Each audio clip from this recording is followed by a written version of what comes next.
half, when it was quite clear during the course of the referendum, and it was made clear by people on both sides, both the Leave side and the Remain side, that if you left the customs union, you would have an independent trade policy, which is what people wanted to see. Jonathan, thank you. Jonathan Isby, editor of Brexit Central, a pro-Leave news website. 23 minutes past 5. Now, if you're young, can dance and live near Birmingham, the city needs you. It's been revealed today that more than 2,000 volunteers are going to perform a live link-up during next month's closing ceremony of the Commonwealth Games at the Gold Coast in Australia.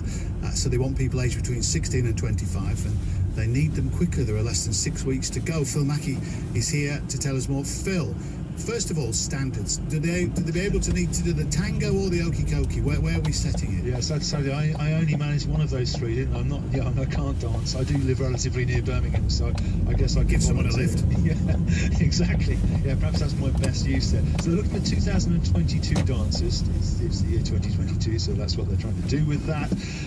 They want people who can dance, yes, but actually just anybody who can move is what they're asking for.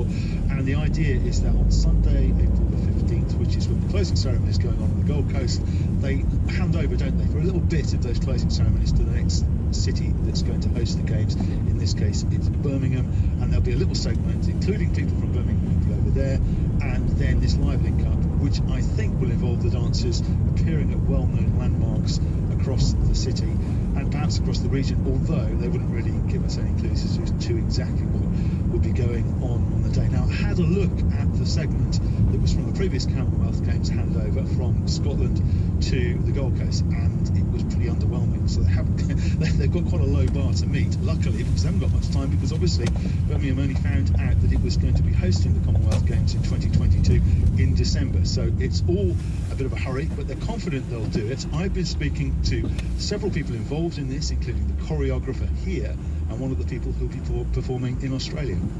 So I'm like a black butterfly, a rosebud, the way you rose.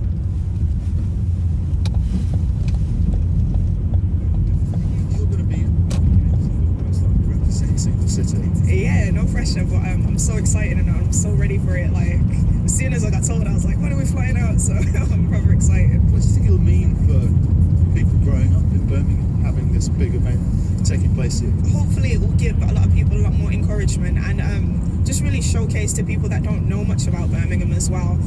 All the positive and great things that are happening here. I think sometimes we get overshadowed.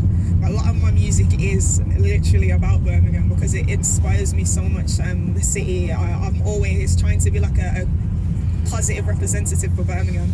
I don't want to be on that night.